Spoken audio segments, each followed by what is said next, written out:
Il-mexxej Laburista Joseph Muscat f'intervista fuq One Radio qal li l-Oppożizzjoni kienet talbet numru ta' dokumenti lil gvern dwar l-Air Malta biex tkun tista' tagħti l-għajnuna tagħha anke fuq livell Ewropew.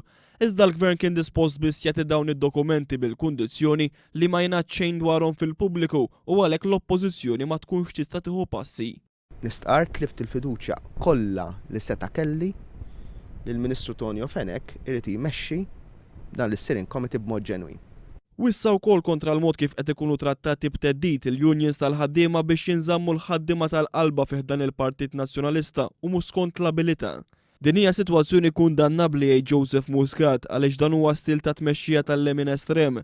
Irrefera wkoll għas-sitwazzjoni fl-Ene Malta u kif laqa li fiha kien hemm preżenti uffiċjali għolja ta' din il-korporazzjoni wieħed minnhom iddikjara li l-ħaddiema fis-sessjoni tal-Credit Control qed ikunu persegwitati għaliex huma membri tal-General Workers Union.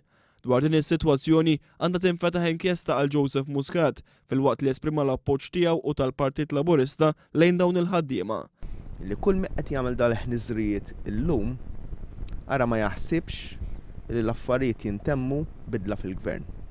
Imma b'sens ta' ġustizzja, mhux b'sens ta' vendikazzjoni.